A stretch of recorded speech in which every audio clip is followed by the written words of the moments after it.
Break पर जाने से पहले मैं डॉक्टर वजाहत से एक सवाल छोड़ के गई थी। वो सवाल ये था कि अक्सर हमारे घर में जो बुज़ुर्ग होते हैं जो बड़ी क्रॉनिक इलनेस से गुजर रहे होते हैं और जो मुसलसल आप भी कह सकते हैं कि उन्होंने दवाइयाँ भी खाई होती हैं तो उनके ज़ेरे असर भी होते हैं दवाइयों के, वो एक टाइम पे कहना शुरू करते थे जैसे उनको कोई नज़र आने लग जाता है तो कहते हैं जी ये हो रहा है घर में, देखो घर में किचन में कोई चीज़ जल रही है, कोई बहुत सारी सी चीज़ें वो शिकायत करने लग जाते हैं। तो क्या हम इसको भी स्किज़ोफ्रेनिया का नाम दे सकते हैं या फिर ये एक और बीमारी है? देखिए, एज के साथ जो चेंजेस आते हैं ना, वो ज़रूरी नहीं होता कि हर कोई स्किज़ोफ्रेनिया ही हो और उसका सिर्फ एक सिम्टम नहीं है। स्किज़ोफ्रेनिया के कोई 3-4 अलग टाइप के सिम्टम्स हैं जो मिला के फिर हम बताते हैं। जैसा कोरोना आया था तो उसमें सिर्फ गले ख़राब नहीं था, उसमें और चीज़ें भी थी ना, 5-6 चीज़ें जो हमें रटवाई गई थी। इस तरह स्किज़ोफ्रेनिया हम आगे बात करेंगे इसमें कि कितने टाइप की चीज़ें इसमें शामिल होती हैं। सिर्फ नज़र आ जाना हम ये नहीं कह सकते कि इसको नफ्सियाती बीमारी है। ये बूढ़ों में न्यूरोलॉजिकल प्रॉब्लम भी हो सकती है, फिजिकल प्रॉब्लम भी हो सकती है। जिनको पुरानी बातें याद आती हैं, रिमोट मेमोरी जिसको कहते हैं, उनको ये याद नहीं रहता कि सुबह नाश्ता क्या किया है, लेकिन ये याद रहेगा कि 1947 में कितने लोग पानी में बह गए थे। ठीक है, और वो ऐसी बातें कितनी बार हमेशा कर रही होती है, इंक्लूडेड माय दादी। आई रिमेंबर हर स्टेटमेंट्स कि जब भी वो बात करती थी इतनी खूबसूरत पिक्चर मेमोरी होती थी उनकी 1965 की जंग की कि वो, और वही फिर वो कहती थी देखो किचन में कोई काम कर रहा है, देखो सही से बर्तन रख कर आ जाओ। और किचन में तो कोई होता नहीं था और वो नमाज भी अच्छी तरह पढ़ रही होती थी और उनका कॉग्निशन बहुत अच्छा था।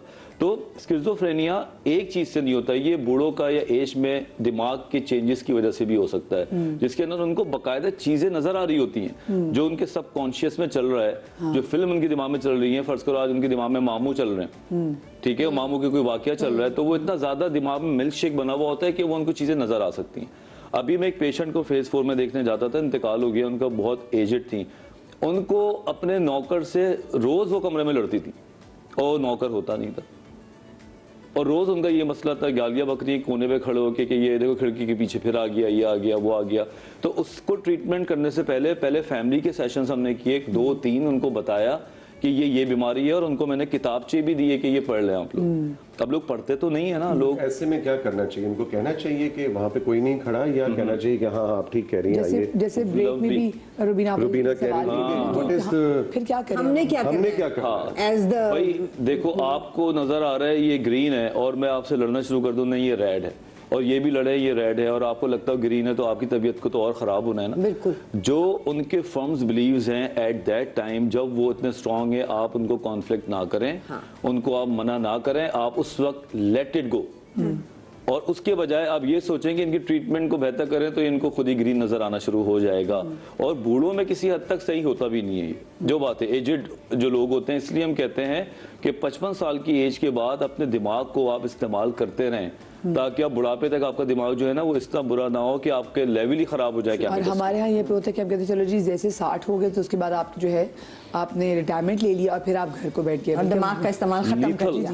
बल्कि मैं वेस्ट में देखती हूँ, वेस्ट में जवान इतने काम नहीं कर रहे होते। जैसे अगर आप वॉलमार्ट वगैरह चले जाए तो आप कहते हैं कि यार तो 80 लिटरली 90 साल के लोग भी आपको वहाँ पे खड़े, आपको आइल्स पे आपको आपकी रहनुमाई कर रहे होते हैं। अच्छा, आपने कभी देखा है अपनी जिंदगी में अपने सामने कोई ऐसा स्किज़ोफ्रेनिया का वैसे पेशेंट? बिल्कुल, एक फैमिली फ्रेंड, बहुत पुरानी बात है, और उस वक्त इतना ओपनली मीडिया पे बात भी नहीं होती थी जैसे आज। आई एम वेरी हैप्पी कि खुल के बात हो रही है और लोगों की रहनुमाई हो रही है। तो वो बच्चा, तो अब उसके बच्चे भी अब स्कूलों में जाते हैं, जवान हो गए, लेकिन वो जब बच्चा था तो अब फैमिली फ्रेंड, उनका बेटा, उस वक्त उसकी उम्र थी 17 साल, और वो ये कहता था कि मुझे कोई मर्डर करना चाह रहा है। अब सोचें, 17 साल का बच्चा, वेरी हैंडसम बॉय, और वो कहता था मुझे कोई कत्ल करना चाह रहा है। वो इतना बड़ा इशू बन गया कि वो बात स्कूल तक पहुंची और ये बता दिया गया कि भाई ये कुछ है तो आप भी ज़रा इसका ध्यान करें। वो बड़े वेल ऑफ फैमिली थी इस्लामाबाद की, उन्होंने उसके लिए सिक्योरिटी वगैरह भी रख दी कि भाई ये कर। उसके बाद इतनी हैरान कुन बात हुई कि उसने कहना शुरू कर दिया कि वो रात को इस खिड़की से आया था और उसने मुझे असॉल्ट किया, मेरा गला दबाया, और जब आप देखते थे तो बाकी गले पे असॉल्ट के निशान होते थे। फिर वो बात इतनी बड़ी कि फैमिली तक पहुंची कि उसने कहा कि कल रात वो आया था, उसके हाथ में चाकू था। Oh my God. और उन्होंने कहा कि नहीं कुछ नहीं हुआ। अगले हफ्ते सुबह उठा तो उसके बाजू पे चाकू के निशान और ब्लेड और वो, तो ये तो बात बिल्कुल सीरियस हो गई कि जी इस खिड़की से आता, उन्होंने खिड़की बंद करवाई, बोल्ट की, वो बंद किया, जो भी किया वो जनाब। तो पता ये चला कि वाकई उसको ये मसला था, वो इस ऐसी सिचुएशन में चला जाता था कि अपने आप को अगले दिन माँ बाप के सामने सही साबित करने के लिए उसने ब्लेड खरीद के ला के रखे my God. और वो रात को खुद अपने आप को जख्मी करके अगले दिन प्रूव करता था। वो ये नहीं कि वो कोई धोखा दे रहा था या झूठ बोल रहा था या कोई ड्रामेबाजी कर रहा था, वो ऐसी मेंटल स्टेट में चला जाता था कि तो ये तो मैंने अपनी आंखों के सामने उस बच्चे हुआ क्या? Treatment and he is fine, बिल्कुल जबरदस्त जिंदगी वो गुजार रहा है। He is a very good professional, वो जिस भी इंडस्ट्री में है, ही इज डूइंग ग्रेट माशाल्लाह, उसके बच्चे आर डूइंग ग्रेट। ये 3-4 साल का ये पूरा एक अमल था कि मुझे कोई कत्ल करना चाहता है और छुरी से मारना चाहता है व्हाटएवर, और मैंने खुद अपनी आंखों से उसके हाथों पे ब्लेड्स के निशान दिए, जो उसने खुद अपने आप को, क्योंकि एक आप अभी जो डॉक्टर साहब बात कर रहे थे ना कि वो उनको इतना क्लियर नजर आ रहा होता है कि ये रेड है कि आप कह ही नहीं सकते कि ये ग्रीन है। आप जितना भी कहना चाहें कि भाई ये टेबल ब्लू है, ये उस पे बिस्कुट पड़े हैं, वो कहेगा नहीं ये रेड है, आप जो मर्जी कर लें। क्यों, और वो बेचारा उस जेन्युइनली तकलीफ में आ जाता है कि ये लोग मेरी बात कहे कि नहीं कर, उसको ये भी लगता है कि यार ये मेरा मजाक उड़ा रहे हैं, क्योंकि ये चीज़ लाल है, इसको क्यों ऐसे बोल रहे हैं। ये से मुझे बताएं, थेरेपी या मेडिसिन, क्या दोनों के साथ स्किज़ोफ्रेनिया का इलाज मुमकिन है, और कहाँ पे जाके इसका इलाज जो है वो ऐसा लगता है कि there is no return? So देखिए स्किज़ोफ्रेनिया सॉरी मैं आप डॉक्टर साहबा, कॉलर हमारे साथ काफ़ी देर से मौजूद है, जरीना मैं भूल गई थी, चिश्तिया से हमारे साथ मौजूद है जरीना। अस्सलाम वालेकुम जी। अस्सलाम वालेकुम जरीना जी, अपनी टेलीविजन की आवाज़ बंद कर दीजिए। लो जी, मेरी बहनी भी, इनको भी खांसी हुई है जी। अस्सलाम वालेकुम। मौसम बदल रहा है जरीना जी। जी जी वालेकुम सलाम। जी जी जरीना जी, क्या पूछना चाहेंगी आप? जी क्या हाल है आपका? ठीक है, अल्लाह का शुक्र, ठीक। ये ना मैं भी इस तरह के मसले में रह चुकी हूँ, नफसियात का कोई मुझे ऐसी बात करती मेरे देर से आती नहीं, मैं डिप्रेशन की भी शिकार रह चुकी हूँ। मैंने अंग्रेजी मेडिसिन भी खाई है, होम्योपैथिक भी खाई है, मैं जो भी कोई बात करता है ना मेरे जहन में सवार हो जाती है, बस निकलती नहीं है। दवाई खाने में है, मेरी शादी हुई ना, इस वजह से पता नहीं क्यों ऐसे होता है। और नौका टोकी हर बात में, मेरी अम्मी का घर नजदीक है, उधर जाती हूँ तो बस वो बातें सुननी पड़ती हूँ, क्यों जाती हूँ, किस लिए जाती हूँ, बस ऐसे मसला मेरे साथ है।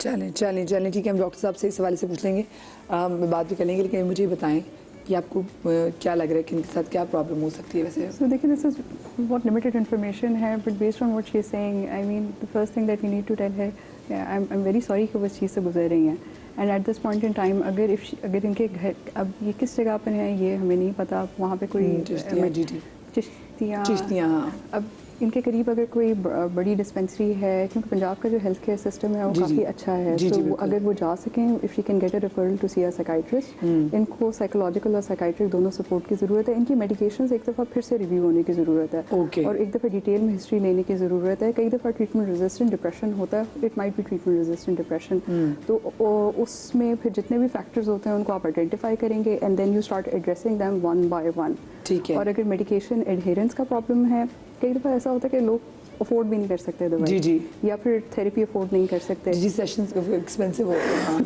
सो मतलब आपको कंटेक्चुअलाइज करना है, टेलर करना है टू द पेशेंट्स नीड्स, और ये कि इस वक्त उसकी लाइफ में क्या व्हाट आर द प्रॉब्लम्स। अगर बहुत ऑर्गेनिक या ब्रेन बेस्ड डिप्रेशन है, वहाँ पे तो फिर आपको दवाइयों का correct combination, if you get that, patients बेहतर हो जाते हैं। वो डॉक्टर साहब यहाँ थेरेपी और मेडिसिन से बेशक, और यहाँ पे एक रिस्क भी है, and I think we need to address, I hope कि शी इज़ नॉट, मतलब बहुत ज़्यादा होपलेस ना फील कर रही हूँ, या ऐसी सोच ना आ रही हो कि अपनी ज़िंदगी को ख़त्म करने की बात करें।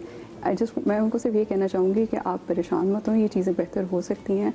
अगर आपके करीब कहीं पे भी कोई साइकाइट्रिस्ट हैं, या फिर लाहौर में Punjab institute of mental health या किंग एडवर्ड्स का जो जी जी बिल्कुल डिपार्टमेंट है साइकाइट्री का, ये दोनों बहुत अच्छे हैं एंड सही। वहाँ पे मुफ्त इलाज होता है, तो अगर सही। वहाँ पे जा सकें। सही, ठीक है। मुझे बताएं कि वही बात है, ये अब लोग अब क्योंकि जब ये जो शिकायत कर ली थी हमारी, तो ख़वातीन के साथ ये वाकई मसला बहुत है, ओवरथिंक बहुत ज़्यादा करती हैं। आपने अगर उनको की बात कह दी, वो सारी रात उसको सोचती रहेंगी। तो अगला बंदा अगर आप किसी को कहेंगे ना कि मुझे नफ्सियाती बीमारी है, तो पहले तो लोग उसको नफ्सियाती बीमारी समझेंगे नहीं, लोग कहेंगे तुम्हारी तो फितरत है, तुम्हारी तो आदत है कोड़ना, तुम्हारी तो तुम कोई बात तुम्हें कह दे। लेकिन खैर वो सवाल मेरा, थेरेपी से इलाज हो सकता है, मेडिसिन से इलाज हो सकता है? एक्यूट साइकोसिस में थेरेपी का रोल नहीं है, let that be very clear. Acute साइकोसिस जिस वक्त मरीज़ बहुत ज़्यादा बीमार होता है उस वक्त उनको दवाई की ज़रूरत होती है। थेरेपी का मैक्सिमम जो रोल होता है वो ये होता है कि हम CBT फॉर साइकोसिस कर सकते हैं, जहाँ पे पेशेंट को उनकी जो अनकम्फर्टेबल एक्सपीरियंसेस हैं उनको किस तरह से उन्होंने मैनेज करना है, वहाँ पे उनकी मदद कर सकते हैं, लेकिन यहाँ पे दवाई का रोल है। सो ये बिल्कुल ऐसा मत दिया, अगर किसी की शुगर 600 है या HbA1c 8 है, आप उसको सिर्फ डाइट पे तो नहीं रख सकते ना, आप उसको सिर्फ ये तो नहीं कह सकते वॉक करो, आपने उसको इंसुलिन तो देनी पड़ेगी। जब तक उसकी 5.5 नहीं आ जाती, जब तक हम उसको दवाइयों पे ही डिपेंडेंट करेंगे। जब वो उसकी एक लिमिट में आ जाएगी तो फिर हम बोलेंगे ना उसको कि जाओ अपनी लाइफ स्टाइल मॉडिफिकेशन पे जाओ। तो थेरेपी साइकोसिस में यूं नहीं हो सकती कि पेशेंट तो आपको समझ ही नहीं रहा होता ना। अगर इनफैक्ट मैंने सॉरी थोड़ा इंटरप्ट कर दिया, थोड़ा जज्बाती हो गया क्योंकि पेशेंट वाली बात। जी जी। आप पेशेंट से बात कर रहे हो तो वो कहता है तुम हो कौन, तुम तो लाए गए हो, तुम तो मेरे दुश्मन हो। फिर हम कहते हैं नहीं मैं डॉक्टर वजाहत हूँ, मैं आपको देखने आया। कहते हैं नहीं तुम डॉक्टर हो ही नहीं, तुम फला हो और तुम्हें नहीं पता ये। अब जब बंदे का ये कॉग्निशन होगा due to increase level of dopamine या केमिकल, तो आप उसको थेरेपी कर सकते हैं क्या? यहाँ पे मैं आपको एक चीज़ ऐड करूँगी, यहाँ पे जो थेरेपीटिक अलायंस होती है, डिस्पाइट कि अगर आपका मरीज साइकोटिक भी होगा लेकिन उसके साथ अगर आपकी रिलेशनशिप अच्छी डेवलप हो जाए, वो आपसे कहेगा, उसको नहीं समझ आ रही दवाई क्यों खा रहा है, बट वो आपको ट्रस्ट कर रहे हैं and based on that trust वो दवाई खानी स्टार्ट कर देते हैं। सो इस चीज़ को हमें वी नीड टू अंडरस्टैंड कि जो डॉक्टर पेशेंट रिलेशनशिप है वो बहुत इंपॉर्टेंट है in retaining your patients in treatment and because आपका मरीज आपके साथ रहेगा थ्रू आउट, अनलेस के आप या तो कहीं चले जाएं या फिर आपका मरीज जो है वो कहीं चला जाए। सो मेरे ज़हन में मदिया आपकी इजाज़त से एक सवाल आ रहा था कि ये जो हम कहते हैं कि जी कैंसर हर एक के अंदर है, कैंसर सेल्स कहते हैं, हाँ जी, कि हर एक के अंदर है, वो किसी का एक्टिवेट हो जाए, पुरानी बीमारी हर एक के अंदर है, एक्टिवेट हो जाए। इसी तरह ये तमाम नफसाती बीमारी हम सब के अंदर है। 1% रिस्क हम सबका है, 1% एट बेस लाइन। मैं ये बोलूँगा जो ज़हीन लोग होते हैं वो करीब करीब ही होते हैं वैसे बाइपोलर डिसऑर्डर। चलो शुक्र है हम दूर हैं। क्योंकि गुड न्यूज़। ये देखा मुझे है। तो डर है मुझे तो डर है और मैं हर वक्त एक डर में रहती हूँ क्योंकि ब्रिंक है ना, थिन लाइन। ओवर जीनियस ज्यादा थिंकिंग लोग जो होते हैं वो कभी भी लाइन के उस पार जा सकते हैं। वो एग्जैक्टली वही बात कर रहे हैं। ये वही बिल्कुल, बात जितने है। शायर हैं या क्रिएटिव डायरेक्टर्स हैं, म्यूजिशियंस हैं और टीवी आर्टिस्ट हैं डॉक्टर साहब जो डर रहे हैं आप। नहीं मैं ये नहीं कह रहा सब बीमार होते हैं, लेकिन मैंने ये देखा है कि जो बियॉन्ड दी लिमिट काम करते रहते हैं, जो जिनका दिमाग बहुत ज़्यादा लार्जर देन लाइफ है, ये ज़रा प्रॉन होते हैं थोड़ा सा नफसियाती तौर पे बीमार होने के। देखिए जैसे भी आपने बात की तो मेरे ज़हन में पता नहीं क्यों न जाने कि वहीद मुराद साहब की एग्जांपल मेरे सामने फातिमा आ रही है कि एक शख्स जितने उरूज देखा हुआ कि मतलब उसके जाने के पता नहीं कई सालों बाद भी, मतलब दिहाइयों बाद भी, हम अगर चॉकलेटी हीरो या खूबसूरत हीरो की पाकिस्तान में बात करें तो हमारे जहन में सिर्फ और सिर्फ वहीद मुराद। अभी भी कोई बंदा बहुत ज़रा एक्शन दिखा रहा है अपने आपको समझ रहा था, हम कहते हैं तू अपने आपको क्या वहीद मुराद समझता है, मतलब आज तक टिल डेट हम ये एग्जाम्पल देते हैं। बट अगर हम वहीद मुराद साहब की ज़िंदगी देखें तो उनके आखिरी अयाम में उन्होंने भी ये डिप्रेशन फेस की हुई है। तो जैसे उन्होंने बात की, क्या वाकई अगर मैं अक्सर लोगों को देखती हूँ कि जो लोग बहुत उरूज पे चले जाते हैं तो उनके लिए किसी ना किसी किस्म का जब डाउनफॉल उन पे आए या कोई मुसीबत आए तो उनके लिए बहुत प्रॉब्लमेटिक हो जाता है। बिल्कुल, आई थिंक कि रिसेंटली आपके शो में भी और मज़ीद भी जो मैं हमारी इंडस्ट्री से जो लोगों से मिलती हूँ तो मैं बहुत बैलेंस देखती हूँ। मैं देखती हूँ कि लोगों ने पढ़ना शुरू किया है, अपने आप को एजुकेट भी करना शुरू किया है, एक लाइफ की बैलेंस को भी समझना शुरू किया है और फेथ को इतने बैलेंस तरीके से लोग अब समझने की कोशिश करते हैं कि उनको ये बात समझ में आ रही है कि अल्लाह ताला ने अगर हमारे लिए गुरूर को या तकब्बुर को मना किया है तो उस बैलेंस के साथ अब अपनी लाइफ को लेके चलते हैं कि you don't become dependent on people's validation, यानी अगर constantly you are relying on people giving you that sense of importance, तो एक ना एक दिन तो वो फेड आउट होगी। और ये तो है, अगर हमारे आर्टिस्ट को देखें, क्योंकि वो तो काम ही वैलिडेशन के लिए मुसलसल कर रहे हैं, वो अपने लिए थोड़ी कर रहे हैं। एग्जैक्टली तो काम आप बाहर से जो भी कर लें, आप कितने भी फेमस हो जाएं, अंदर का क्या काम हो रहा है आप में? Are you giving time to your inner world and grounding yourself, centering yourself with good faith? आपकी जैसे आजकल हम सेल्फ केयर की बातें करते हैं, right? So there is not just physical self care, there is spiritual self care also, जिसमें you take out your time, आपको मेडिटेट करना है, नमाज पढ़नी है, कुरान पढ़ना है, दर्स सुनना है, अपने आप को ग्राउंड करना है, आखिरत की बातें सुननी है, क्योंकि in the end our fate dictates, right, that Allah ताला पे जजती हैं हर किस्म की तारीफ, हर बड़ाई उसी पे जजती ठीक है। तो जब हम अपने आप को ग्राउंड करके कोई भी काम करेंगे, अब आप सबसे दुनिया के फेमस बंदे भी बन जाएं, अगर अंदर का काम किया हुआ है, आपको वो चीज़ें अफेक्ट नहीं करेंगी, because you were taking care of your inner reality simultaneously. But अगर आप बह जाएंगे उसमें कि हम कुछ हो गए हैं या इस तरह से हो गए, और आई डोंट मीन टू जज एनीवन, क्योंकि इवेंचुअली देखिए अल्लाह ताला को हमारी किसी भी इबादत की या इनके सारी की जरूरत नहीं है, Allah doesn't need it, it is good for us कि हम हम्बल रहें। हाँ। और हम इस बात को समझें कि अगले मिनट हमारा सांस बंद हो सकता है, तो वो जो ह्यूमिलिटी अगर ये जो प्रैक्टिस रियलिटी होती रहे, चेक है ना, ये हमें काफ़ी वक्त ना हम्बल रखता है। आप बताएं, आपका क्या मंत्र है अगर मैं आपसे पूछूं, क्योंकि ऑफ कोर्स एक आर्टिस्ट बहुत सेंसिटिव होता है, इवन कि अगर मैं आर्टिस्ट, आप लोग एक्टिंग करते हैं, हम एंकर्स भी, हम भी मुसलसल एक वैलिडेशन के लिए काम कर रहे हैं, लोगों के लिए काम कर रहे हैं, फिर हम चाहते हैं कि जितना हम उनके लिए काम करें वो हमसे उतनी मोहब्बत करें। फिर अगर कोई ऐसे कोई पैच वगैरह आता है तो how do you deal with it? ये सारी एग्जांपल्स जो भी हमारे सामने से गुजरी है ना, रूही बानो की मिसाल दी आपने, वहीद मुराद की मिसाल दी, और ऐसी हज़ारों मिसालें हैं, क्योंकि ये बात तय है कि वो जो जगह इन लोगों ने देखी थी वो अनमैच्ड थी। अभी भी ऐसे लोग हैं जिन्होंने जो जगह देखी है वो अनमैच्ड है, शुक्र है हम वो नहीं हैं। सो लेकिन वो ख़त्म हो जानी है, जैसे हम बात कर रहे हैं, तो हमेशा ये याद रखना है कि ये एक काम है जो हमारी तरफ आया है, जिसको जाहिर है हम अपने बेहतरीन तरीके से कर रहे हैं, अपनी बेहतरीन सलाहियत के मुताबिक कर रहे हैं, और उसमें मुझे ये रियलिस्टिक मेरा अप्रोच होना चाहिए कि मेरी एबिलिटी इससे बेहतर है, लेकिन इस से कम भी है। So be realistic, be realistic। और ये वो ना कि कैसे करते हैं, क्योंकि आप ये ना समझे कि मैं जो हूँ वो, हाँ, तो वो आप लोग अपनी मेंटल एक्सरसाइज क्या करते हैं खुद अपने आप को ग्राउंड रखने के लिए ब्रेक के बाद?